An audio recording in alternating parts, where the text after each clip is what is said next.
ಇನ್ನು ಕಾರಂಜಾದ ಸಂತ್ರಸ್ತರಿಗೆ ಇನ್ನೂ ಕೂಡ ಪರಿಹಾರ ಸಿಕ್ಕಿಲ್ಲ.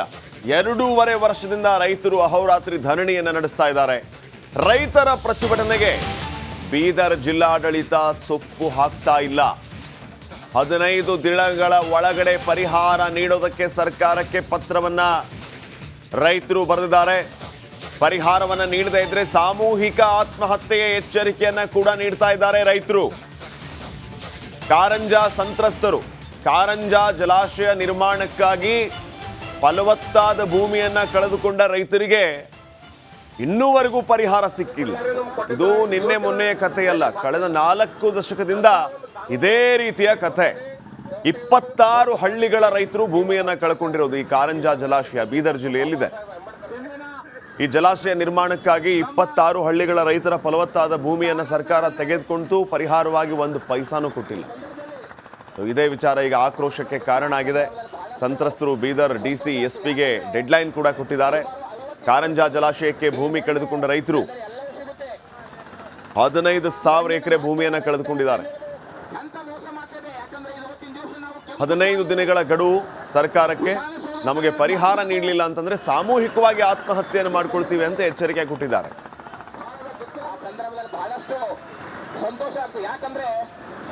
ಗಡಿ ಜಿಲ್ಲೆ ಬೀದರ್ನ ರೈತರ ಜೀವನಾಡಿ ಕಾರಂಜಾ ಜಲಾಶಯದಲ್ಲಿ 1 ಇಲ್ಲ 2 ಇಲ್ಲ 15,000 ಎಕರೆ ಭೂಮಿಯನ್ನು ಕಳೆದುಕೊಂಡು 28 ಹಳ್ಳಿಯ ನೂರಾರು ರೈತ ಕುಟುಂಬಗಳು ಬೀದಿ ಪಾಲಾಗ್ಯಾವ. 15 ದಿನ ಒಳಗಡೆ ಸರ್ಕಾರ ನಮ್ಮ ಬೇಡಿಕೆಗೆ ಸ್ಪಂದಿಸಿದ್ರೆ ನಾವು ಸಾಮೂಹಿಕ ಆತ್ಮಹತ್ಯೆ ಮಾಡ್ಕೋತೀವಿ ಅಂತೇಳಿ ಈಗಾಗಲೇ ಸರ್ಕಾರ ಜಿಲ್ಲಾಡಳಿತಕ್ಕೆ ಅವರು ಎಚ್ಚರಿಕೆ ಕೂಡ ಕೊಟ್ಟಿದ್ದಾರೆ.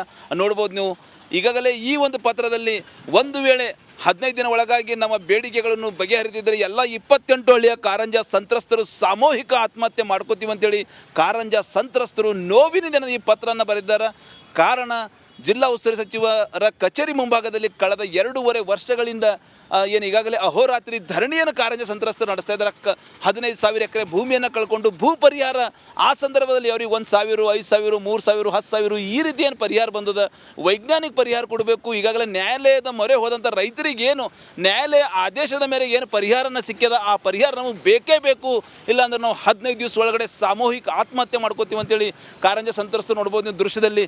ಅವ್ರು ಸರ್ಕಾರಕ್ಕೆ ಎಚ್ಚರಿಕೆ ಕೊಟ್ಟರು ಅಂತ ಹೇಳ್ಬೋದು. ನಿಜಕ್ಕೂ ಈ ಒಂದು ದೇಶ ಅಭಿವೃದ್ಧಿ ರೈತರ ಅಭಿವೃದ್ಧಿ ಆದ್ರೆ ದೇಶ ಅಭಿವೃದ್ಧಿ ಆಗ್ತದೆ ಅಂತೇಳಿ ಜನಪ್ರತಿನಿಧಿಗಳು ರಾಜಕಾರಣಿಗಳು ಹೇಳ್ತಾರೆ.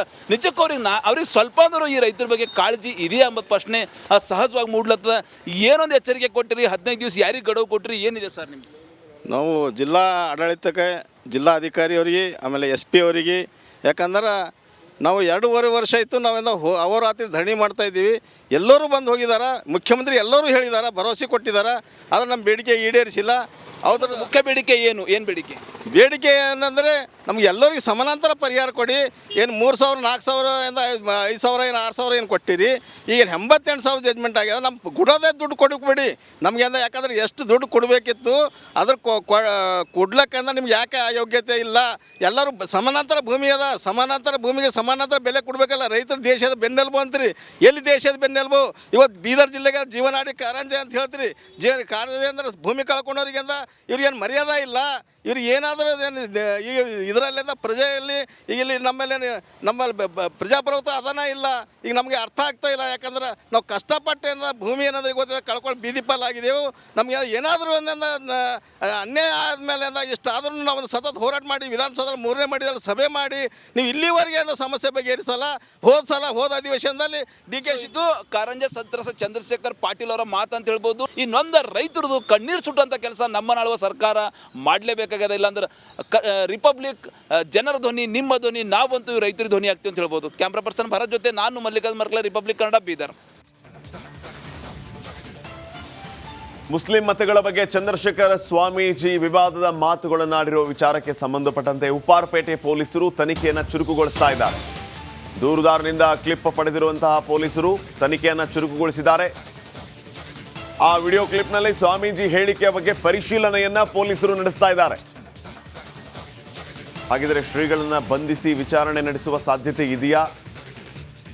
ಪೊಲೀಸರು ಈ ಸಾಧ್ಯತೆಯ ಬಗ್ಗೆ ಮಾತಾಡ್ತಿದ್ದಾರೆ. ವಿಡಿಯೋ ಸತ್ಯಾಸತ್ಯತೆ ಬಗ್ಗೆ ಪೊಲೀಸರು ಸದ್ಯಕ್ಕೆ ತನಿಖೆಯನ್ನ ಮಾಡ್ತಾ ಇದ್ದಾರೆ. ವಿಶ್ವ ಒಕ್ಕಲಿಗ ಸಂಸ್ಥಾನದ ಸ್ವಾಮೀಜಿಗೆ ಸಂಕಷ್ಟ ಎದುರಾಗಿದೆ. ಚಂದ್ರಶೇಖರನಾಥ ಸ್ವಾಮೀಜಿಯ ವಿರುದ್ಧ FIR ದಾಖಲಾಗಿದೆ. ಮುಸ್ಲಿಮರ ವೋಟಿಂಗ್ ನಿಷೇಧದ ಬಗ್ಗೆ ಸ್ವಾಮೀಜಿಯವರು ಮಾತನಾಡಿದರು. ಈ ಬಗ್ಗೆ ಉಪ್ಪಾರಪೇಟೆ ಪೊಲೀಸ್ ಠಾಣೆಯಲ್ಲಿ FIR ಆಗಿದೆ. ಸೈಯದ್ ಅಬ್ಬಾಸ್ ಅನ್ನೋರು ದೂರಿನ ಕೊಟ್ಟಿದ್ರು. ಆ ದೂರಿನ ಆಧಾರದಲ್ಲಿ FIR ದಾಖಲಾಗಿದೆ. BNS ಆಕ್ಟ್ ಅಡಿ 224 ಸೆಕ್ಷನ್ 299 ಅಡಿಯಲ್ಲಿ FIR ಆಗಿದೆ. ಮೊನ್ನೆ ಫ್ರೀಡಂ ಪಾರ್ಕಲ್ಲಿ ಹೇಳಿಕೆಯನ್ನು ಸ್ವಾಮೀಜಿ ನೀಡಿದ್ರು. ಈ ಬಗ್ಗೆ ಇನ್ನಷ್ಟು ಮಾಹಿತಿಯನ್ನು ನೀಡ್ತಾರೆ ಪ್ರತಿನಿಧಿ ನಾಗರಾಜ್ ಈಗ ಫೋನ್ ಸಂಪರ್ಕದಲ್ಲಿ. ನಾಗರಾಜ್, ಏನು ನಡೀತಾ ಇದೆ ಸದ್ಯಕ್ಕೆ, ಏನು ಅಪ್ಡೇಟ್ಸ್ ಕೊಡ್ತೀರಿ ಈ ಬಗ್ಗೆ?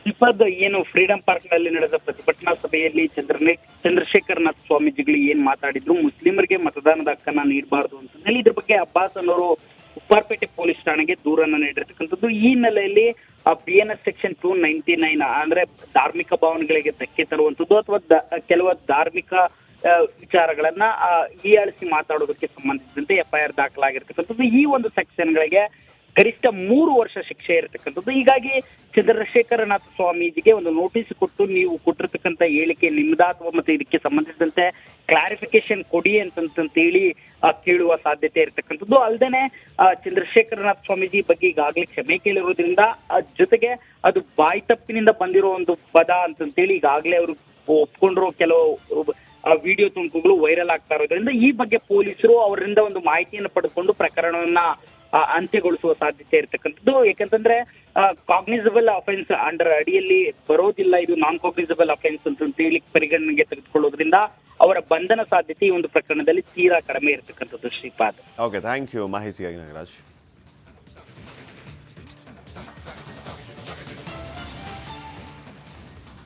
ಮಂಡ್ಯ ಅಬಕಾರಿ ಇಲಾಖೆಯಲ್ಲಿ ಲಂಚಾವತಾರದ ವಿಚಾರಕ್ಕೆ ಸಂಬಂಧಪಟ್ಟಂತೆ ನಿಮ್ಮ ರಿಪಬ್ಲಿಕ್ ಕನ್ನಡ ವರದಿಯನ್ನ ಪ್ರಸಾರ ಮಾಡಿದ್ದು.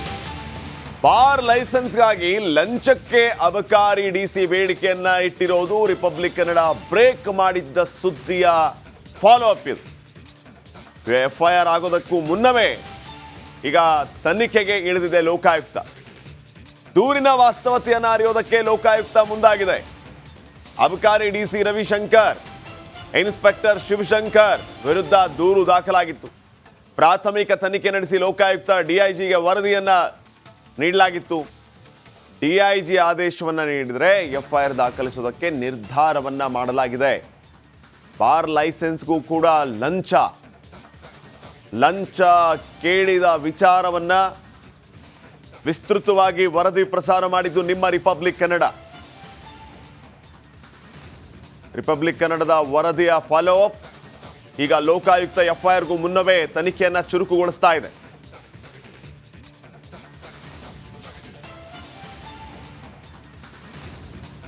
ಮಂಡ್ಯದ ಅಬಕಾರಿ ಇಲಾಖೆಯಲ್ಲಿ ಭ್ರಷ್ಟಾಚಾರ ಕೇಸ್ನ ವಿಚಾರಕ್ಕೆ ಸಂಬಂಧಪಟ್ಟಂತೆ ಸಚಿವ ಚಲುವರಾಯಸ್ವಾಮಿಗೂ ಕೂಡ ಸಂಕಷ್ಟ ಎದುರಾಗುತ್ತಾ? ಆಡಿಯೋದಲ್ಲಿ ಸಚಿವರ ಹೆಸರನ್ನ